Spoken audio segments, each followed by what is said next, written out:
مدينة الطنطان الغائبة الحاضرة.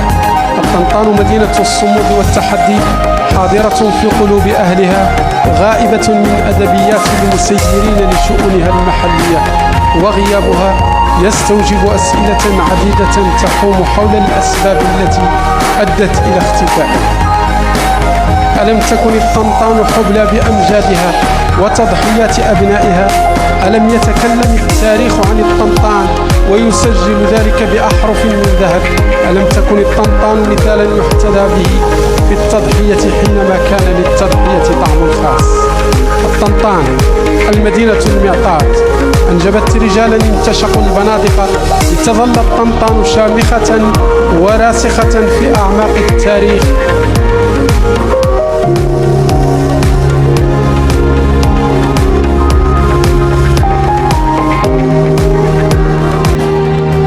دمار هنا وهناك، وأحياء تعرضت لقصف التهميش ودكت بقنابل الإقصاء الممنهج. وأنت تتجول بين أحياء الطنطان تحتار أأنت بمجال حضري أم بمنطقة نائية لم تصلها عجلة التنمية، وقطار الحضارة غير مساره عنها إلى غير وجهة. ولا تحتاج إلى كثير من التفكير لتدرك أن الواقع مزري يندى له الجبين وتشيب له رؤوس الولدان. فكل ما رصدت الدولة من ميزانيات التأهيل الحضري لم يشفع للسكان ويحول بينهم وبين روائح الصرف الصحي التي قضت مضاجعهم وأثخنتهم جراحا قد لا تندمل أبدا، وبين العطش الذي بات كابوسا جاثما على أهل الطنطان. حتى الطرقات توقفت بها عجلات السيارات والعربات تئن من كثرة الحفر وكآبة المنظر.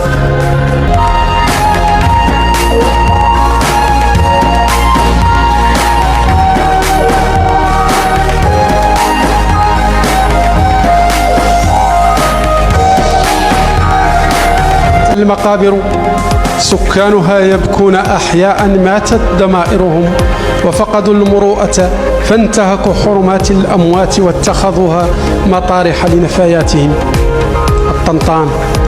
الطنطان حكاية من ألف حكاية وحكاية، ومن هول التهميش كأن حروفي أبيدت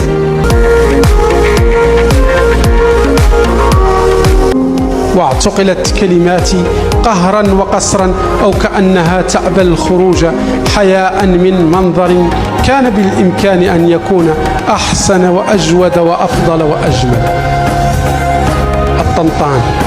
الطنطان حكاية من ألف حكاية وحكاية، وفي آخر الحكاية لا يسعني إلا أن أتلو مرغما تراتيل الحداد في انتظار فرسان يعيدون لك الأمجاد وينتشلوك من براثين الفساد الذي أهلك البلاد والعباد.